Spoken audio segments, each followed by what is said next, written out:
the crisis hit us, we knew the numbers would go up, and just in the month of April we have served 60% of the total of the whole of last year's clients, so that is massive.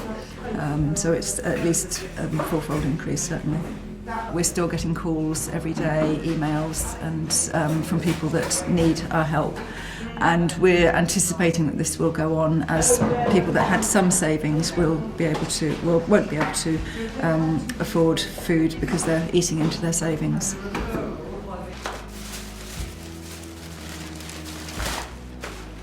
It's really sad, but we're very fortunate that we can respond because we've got people doing stuff like this, so it's quite amazing. But that's the biggest change for sure. It's just the numbers going up and up and up. There really is no hard and fast rule as to why you would need a food bank right now. Often towards the end of the day it starts to dawn on you quite how many people are relying on us. It starts to dawn on you exactly what those people's situations means for them, and perhaps how long that situation is going to be there for.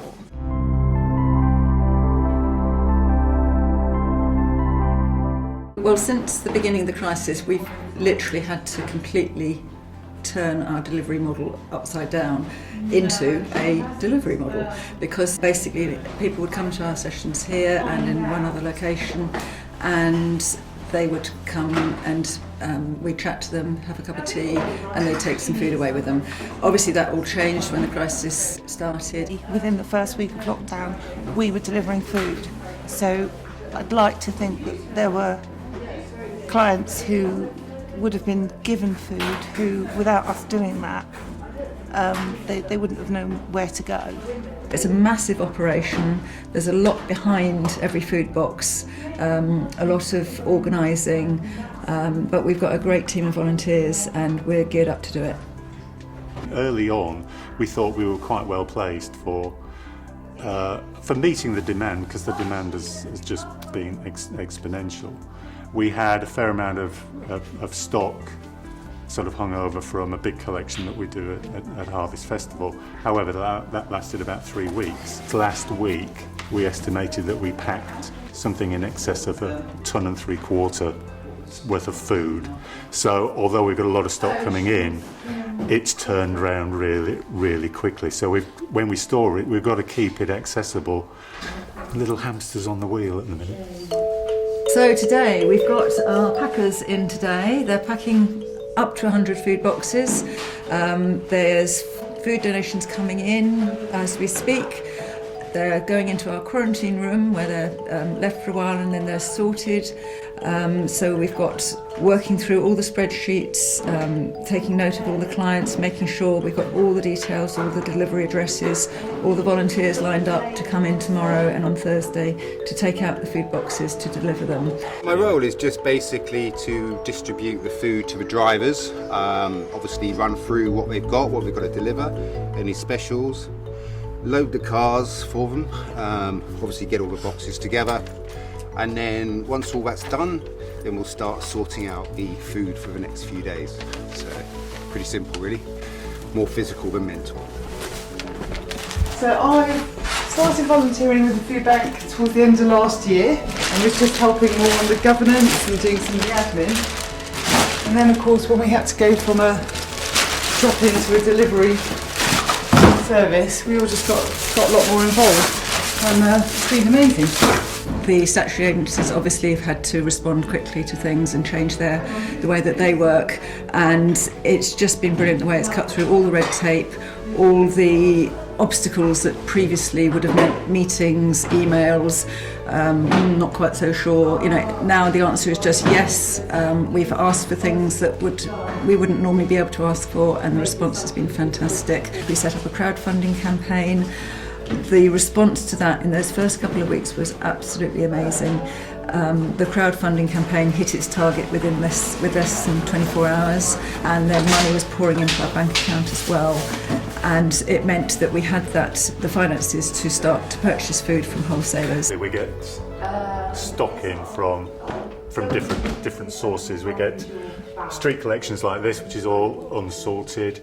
We get supermarket donations, Morrison's, Tesco's, which come in nice, ready sorted packs.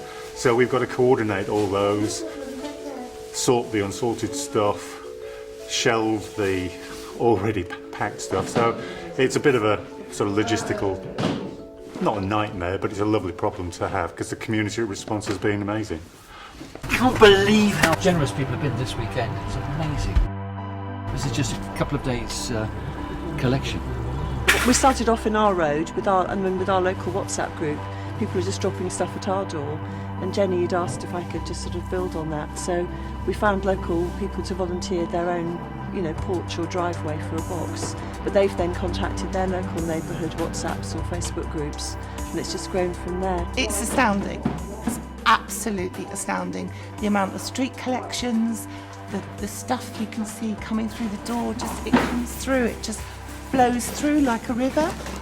And as quickly as it's flowing through here, it's flowing back through the boxes and back out the door. So we had stock, then we didn't have stock. Now the stock is coming in. Where do we store the stock? So almost on a daily and a weekly basis, those challenges change. I have to say the team and the people around have been absolutely amazing in sort of responding to sorting those challenges. Because at the end of the day, what have we got to do? We've got to get as much food out to people who need it as possible.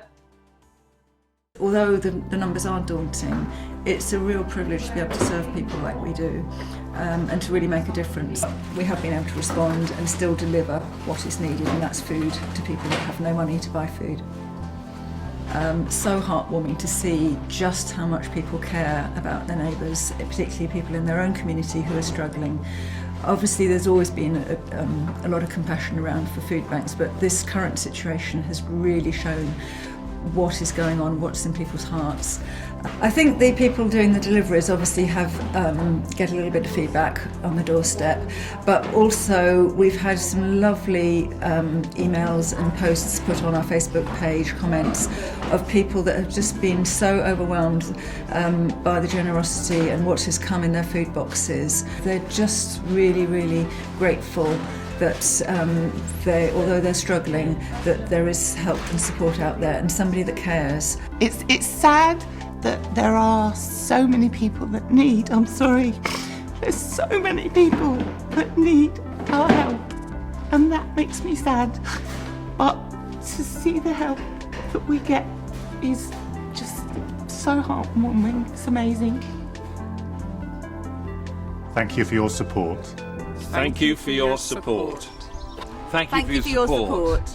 Thank you for your support. Thank you for your support. Thank you for your support. Thank you for your support. Thank you for your support. Thank you for your support. Thank you for your support. Thank you for your support. We need the strength to carry on, and we need the continued support of the community, because I think this is not going to be over anytime soon. Right now, we can't say, but we are truly, truly thankful for the support that we've been given. Oh, the other thing that's really changed is that I'm much better driving a trolley than I used to be.